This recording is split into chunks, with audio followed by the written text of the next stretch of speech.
Hai hai hai. Halo anak-anak. Hari ini kita memasuki pelajaran yang ke-32 yaitu tentang poligon. Apa itu poligon ya?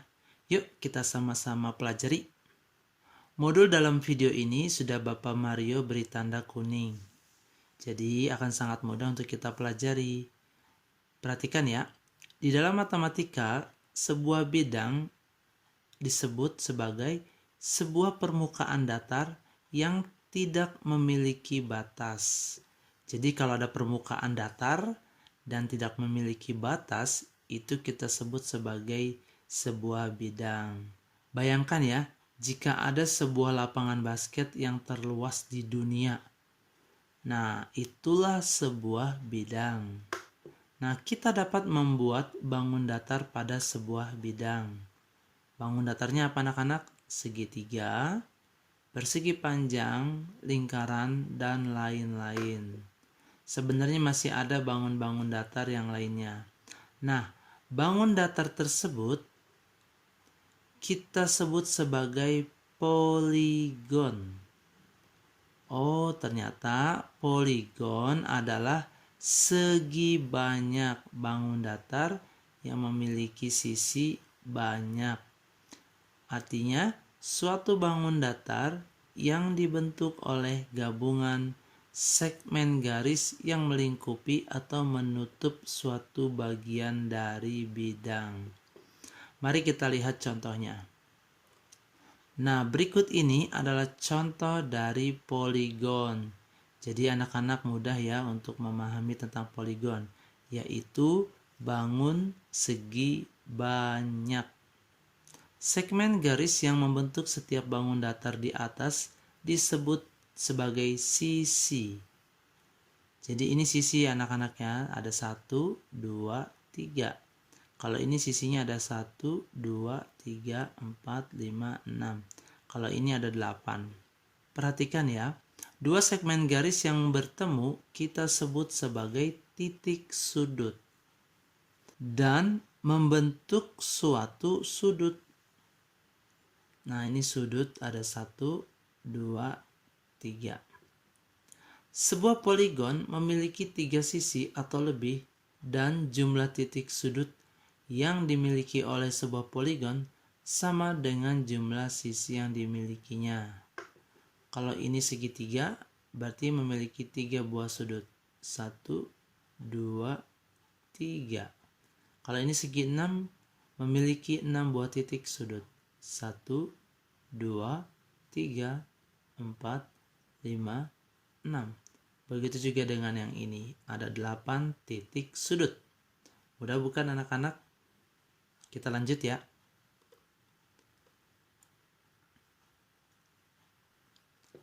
Perhatikan.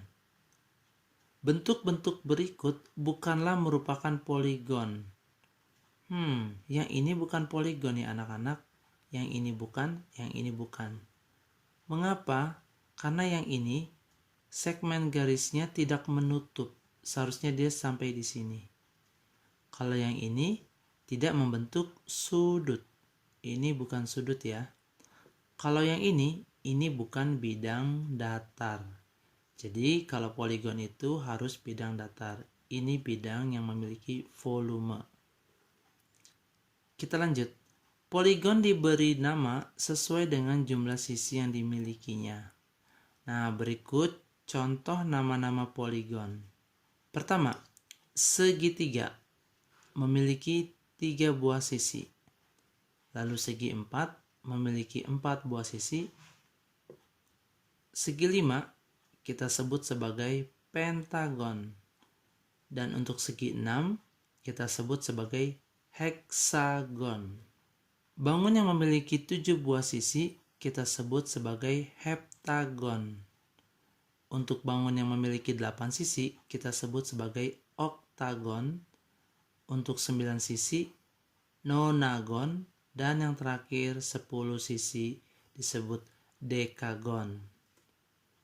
Kalau ada bangun datar yang memiliki sisi lebih daripada 10, maka kita akan menyebutnya dengan suatu nama umum, seperti poligon bersisi N, dimulai dari angka 11. Kalau 10, dia sudah ada namanya dekagon.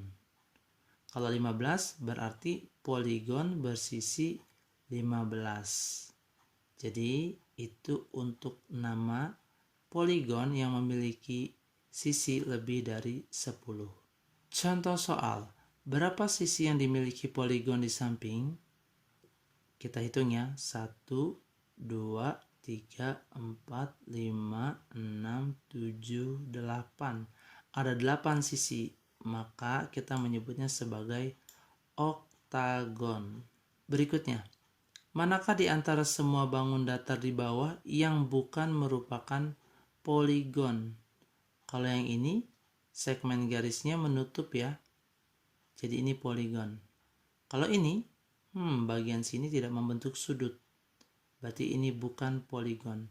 Kalau yang ini garisnya masih terbuka, tidak menutup. Ini bukan poligon. Kalau ini, nah ini garisnya semua menutup. Ini disebut poligon. Berarti bangun datar B dan C bukan merupakan poligon. Anak-anak, masih ingat kan kalau Bapak Mario suka membuat kuis di dalam video? Kali ini kuisnya adalah kalian memberi warna bangun pentagon ini dengan warna merah. Sedangkan bangun heksagon ini kalian beri warna biru. Nanti dari antara kalian yang melakukannya akan Bapak undi untuk mendapatkan hadiah langsung dari Bapak Mario. Sekarang kita lanjut saksikan videonya. Nah, dalam pelajaran ini kita juga akan belajar tentang bangun yang kongruen.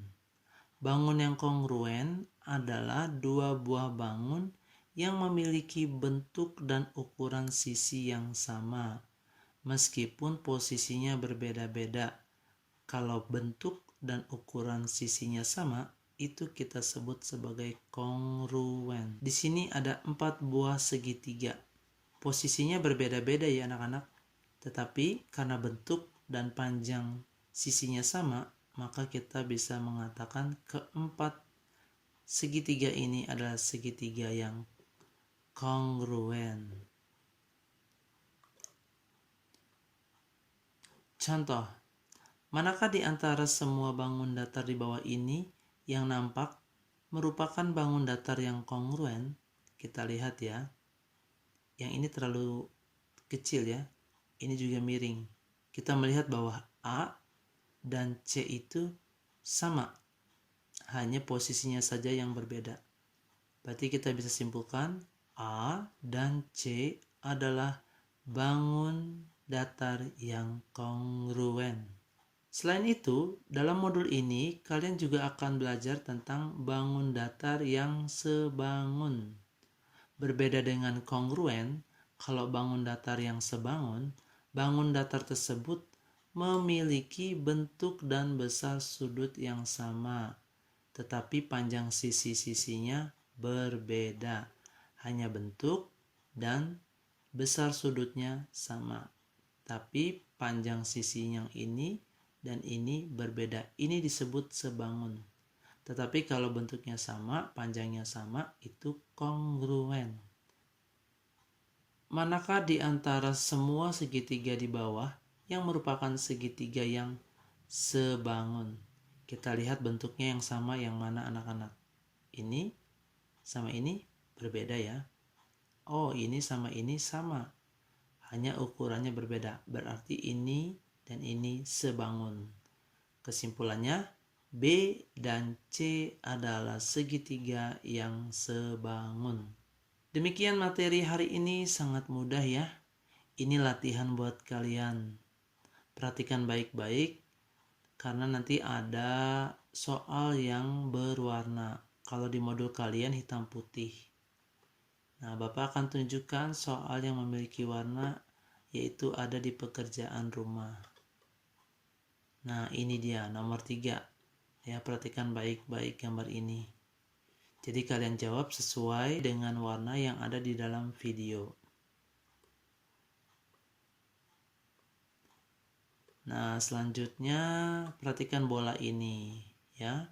Jadi kalian jawab soal di dalam modul berdasarkan gambar yang ada di dalam video ini. Sekian dari Bapak. Selamat belajar, selamat bersenang-senang, menikmati semua soal matematika. Tuhan Yesus memberkati. Dadah.